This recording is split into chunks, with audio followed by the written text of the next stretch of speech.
It's round 2 of the 2028 season and we're still very much settling into our new team at Red Bull Ford, but last time out we kicked things off with a bang and certainly in the best way possible by showing that the Toyota overlords are not entirely unbeatable, as we had some exciting fights going on with the usual suspects of Charles Leclerc in the Ferrari, the man we've been fighting for the world title twice now in the past 2 seasons, and our all-new teammate of Max Verstappen. What a name to have alongside us in the same part of the garage. But yes, we were able to overtake Tsunoda, and although Hamilton went on for a very dominant first race and first win for Toyota, beating Tsunoda there showed that Toyota are beatable in some aspects. You know, clearly the Red Bull had a lot of pace on fresher tyres. You know, we made up time, Verstappen made up time especially. At the same time, on the flip side, that Red Bull also is very peaky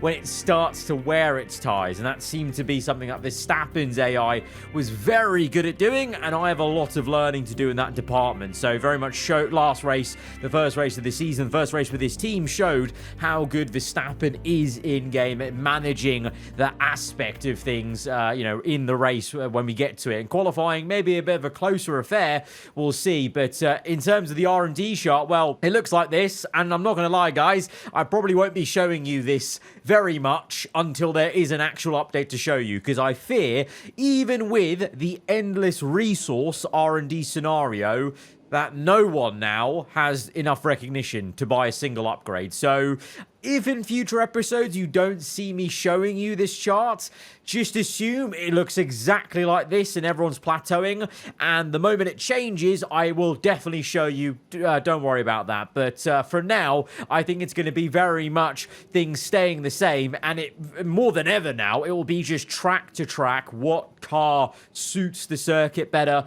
What driver seems in form, in focus, obviously, with that focus tally on the AI. And also just maybe just the conditions, obviously, if it's raining or it's dry or whatever. So it's going to be very much down to race by race, just seeing what the pace is like in qualifying and then seeing that translates into the race, because this R&D chart is pretty much useless from here on out. So with that, let's just dive head in to the Australian Grand Prix for qualifying.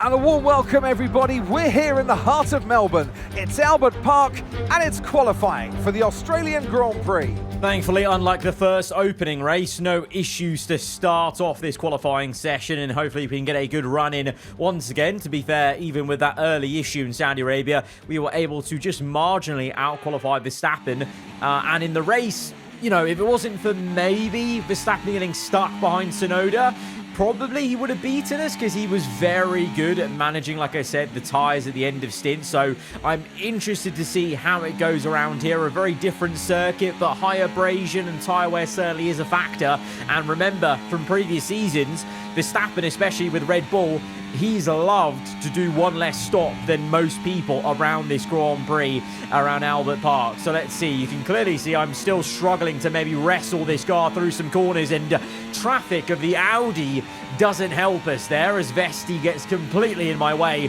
on the racing line. No matter, we'll come across the line, and we're very marginally, very marginally slower than Leclerc, quicker than both BMW Williams cars of Ocon and Albon. But there is still a little bit of time to find, but we're certainly not finding that in the first sector. We will find some time in the second sector as we go a little bit quicker through that section. No snap of oversteer, but Lewis Hamilton, no surprise really, one of the Toyotas now on provisional pole, but the Ferraris are looking better now. Third and fourth, we're still ahead of both BMW Williams. Have no idea where Verstappen is in all of this. It's a purple middle sector, but it's hardly an improvement as we come to the line. This Red Bull certainly felt less stiff and less of a bit of a hassle than it did in Jeddah, but still a very odd feeling car to try and work out. And clearly Verstappen was also struggling with his Red Bull, because he was down in P9, and that is a very surprising set of results off the back of last episode where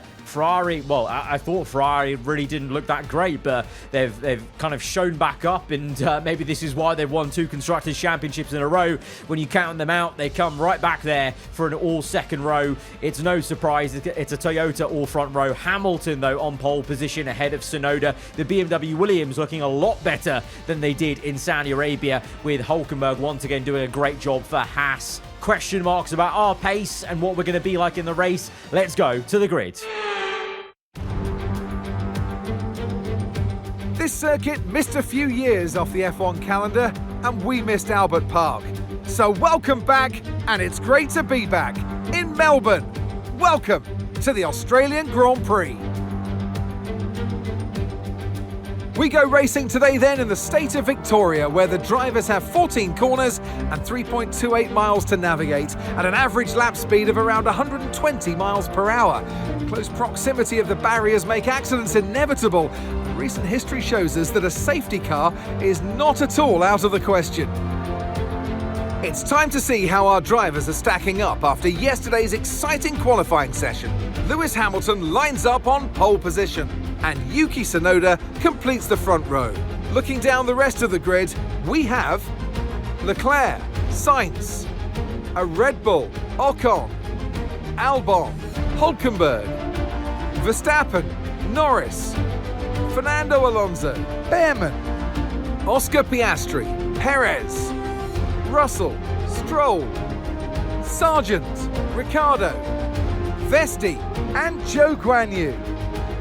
Now it's almost time for lights out, so let's go down to the track.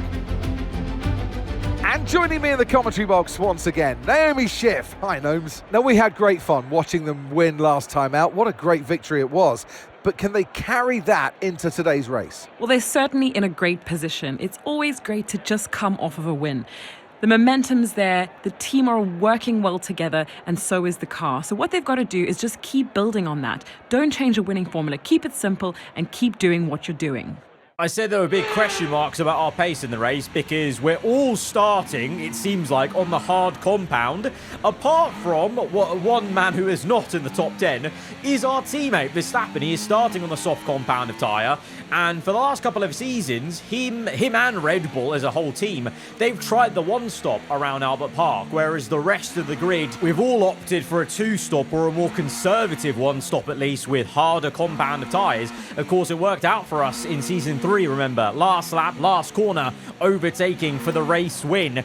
But we're on the hards along with everyone else. Verstappen is very much still committing to that usual Red Bull strategy. So this is going to be a big question mark of how both of us will end up by the end of the race, because we're certainly diverging very much so at the start of this one as we go towards 5 red lights for the Australian Grand Prix. Round 2 of 2028 is underway. A lot of wheel spin for us on the hards. It's to be expected. It's a very, very difficult tyre to try and warm up, and we certainly maybe didn't do enough on the formation lap as we're off on the grass at turn 1. Hülkenberg in the Haas has also joined Verstappen on the soft tyre, and the Haas is up into P6, and Verstappen has overtaken us. We've not made it too difficult for him because I just thought at that point we've already made a horrendous start. We've made an error. We went off on the grass. We may as well bow down and let our teammate through on the softer compound. Let's not hold him up too much because, like I said, we're diverging in completely opposite directions at the start of this race, but let's see how it ends up. I'm still quietly confident that eventually we could make this work because we'll be on softer compounds at the end of the race. But as it stands, Hamilton leads from Tsunoda. They're already over a second clear.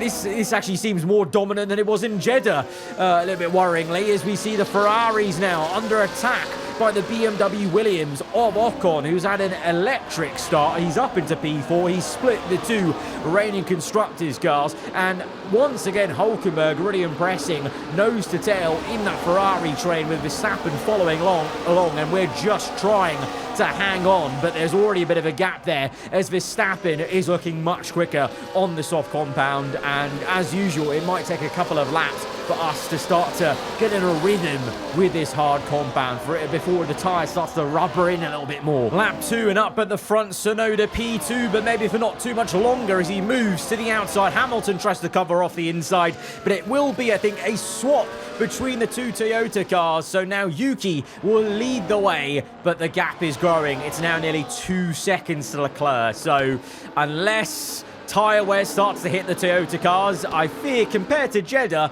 this may be a total wipeout, washout for Toyota as they're still squabbling into turn 1, and Verstappen is also trying to make a move into P1, and he is getting up into P6 ahead of Sainz, and now maybe that second Ferrari is vulnerable. Carlos had a very difficult time in the opening round, really didn't look like he was at the same level as Leclerc in that Ferrari. Season to season, even though the R&D chart's not changed, we do clearly see there are clear differences season to season over the winter break with cars, even if they technically on paper haven't changed. And so Sainz doesn't seem to be enjoying this latest season 5 Ferrari of his as we move from the left to right. He's really trying to give us the squeeze and doing exactly what Leclerc did to us quite a few times around Saudi Arabia, but we're able to punch past him into P7, and almost in a way we're trying to follow Verstappen through. He'll be like a hot knife through butter with the soft compound, and we can just try and catch people napping maybe as he overtakes them. But at the moment we're focusing on Hulkenberg,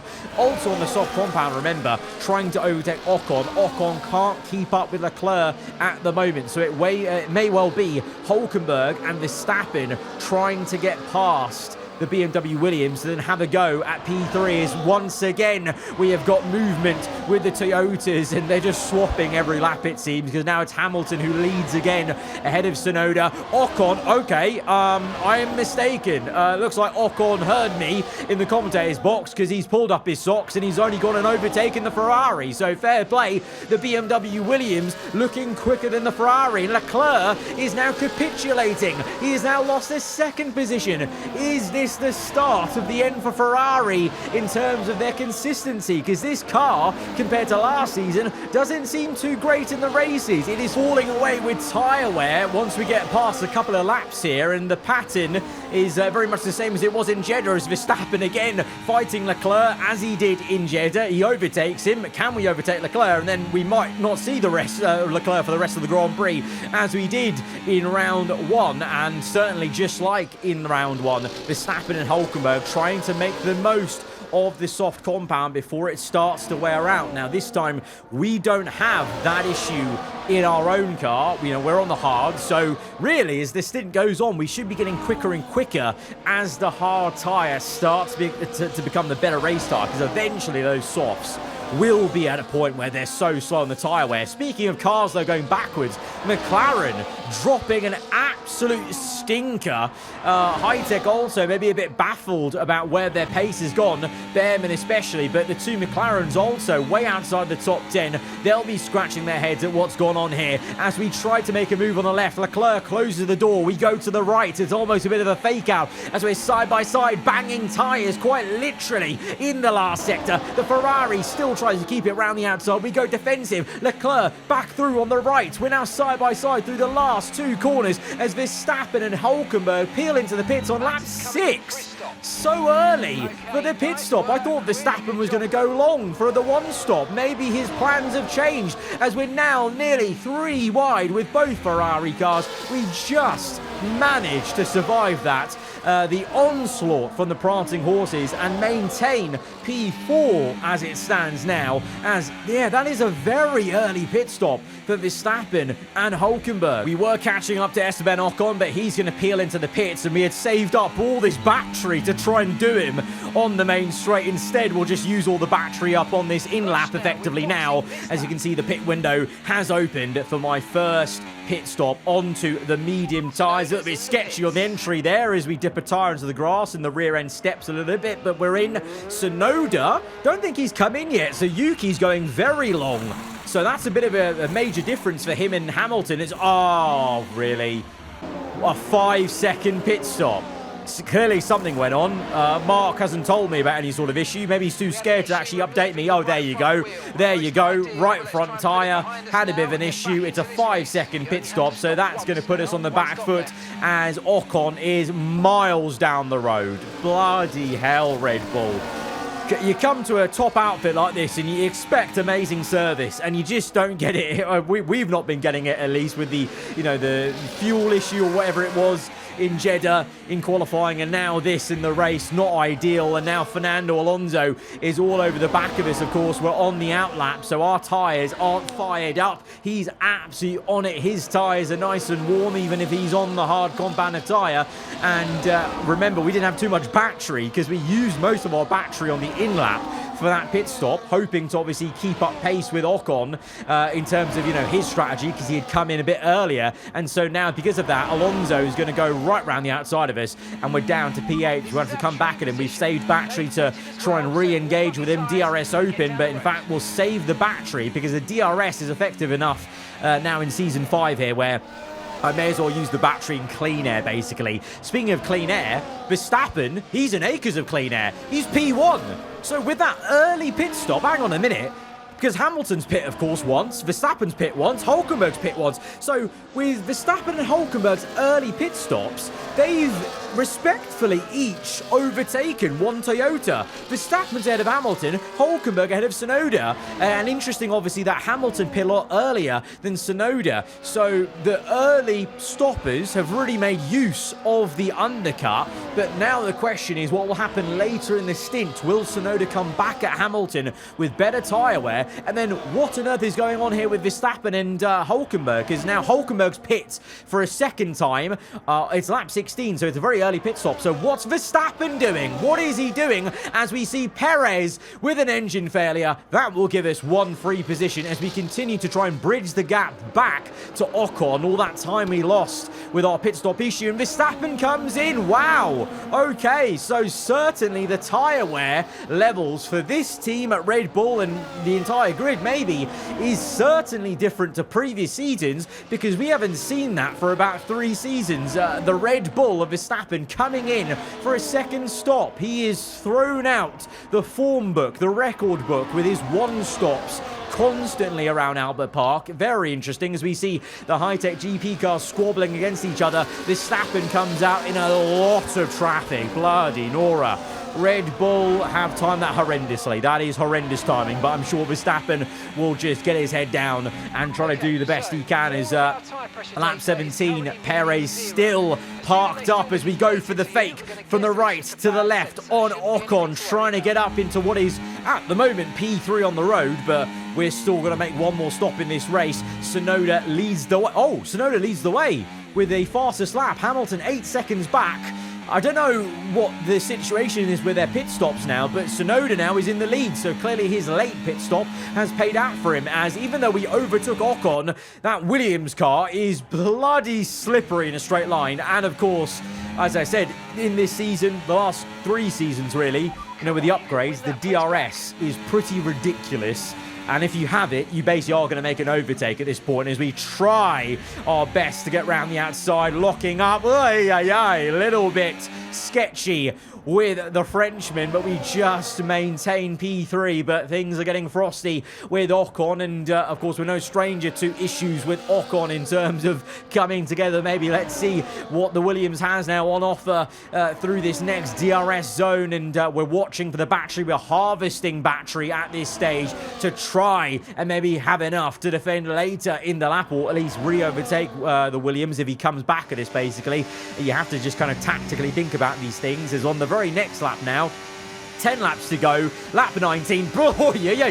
Ocon's AI. Yeah, I thought he was almost going to spin it in a straight line there. He's moving like nothing, left to right, left to right. He gets the move done, but it's almost like his AI couldn't decide where to make the move. He's up into 3rd though, but once again, we've got enough battery there, and on purpose, we've been harvesting to try and get that repass going with the DRS. So this is, you know, very usual standard F124 procedure. You know, you just stick in the DRS and you're able to come back, and it's just a back and forth, and annoyingly, this may maybe losing us some time in all of this. Verstappen is still P9 though, by the way. Obviously, quite a few people still yet to make a pit stop, but I'm curious to see where Verstappen's going to actually filter out in this once people make their stops. But Ocon again overtakes us when we don't have battery, and again we'll harvest in the next sector, and I'm sure try to come back at him as we now go on to the end of lap 21, almost pushing him through that last corner, but he's going to come in and we are going to be in as well. Now,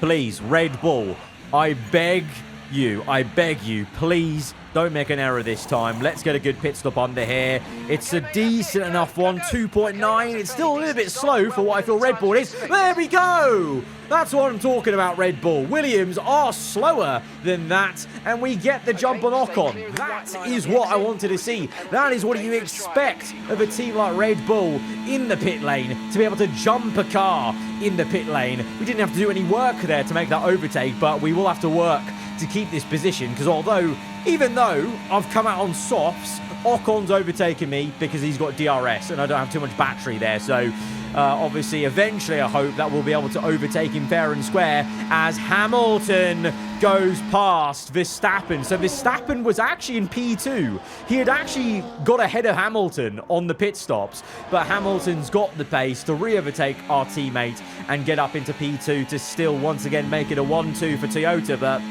interesting. Again, Verstappen showing he's got the minerals to take the fight to Toyota with these early stops and kind of, the undercut, which is clearly working really well for this Red Bull team. Tsunoda dominating really in a way, because he's not been bothered by Hamilton since the first stint, 2.3 ahead, but it is a 1-2 for the Japanese outfit. They couldn't get the opening round 1-2, but this will have to do. Verstappen on for a podium here in this second round. Hulkenberg has done amazing to be in P4. Him and Verstappen on similar strategies, but if you look closely there, I was pretty close to him, so I'm hoping to ruin his party, annoyingly for him, on the last lap as Albon defends Leclerc. The Ferrari drop-off needs to be studied.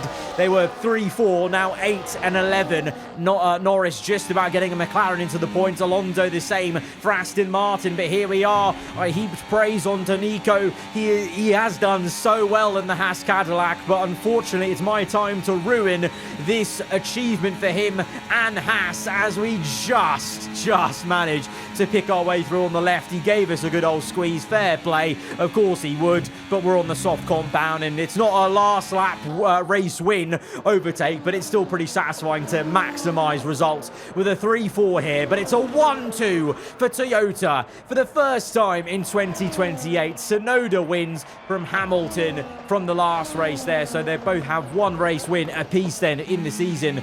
To kick things off, Verstappen gets on the podium for the first time for a Red Bull Ford, and we're going to round out the maximum we could get as a team, 3-4. But today, Verstappen had the measure over us. We were nowhere near him, and he just had a much better strategy, to be honest, and we need to now look into that for the next couple of races. Yuki Tsunoda takes the checkered flag and wins. And let's not underestimate how hard it is for these drivers to know exactly what's happening with the conditions.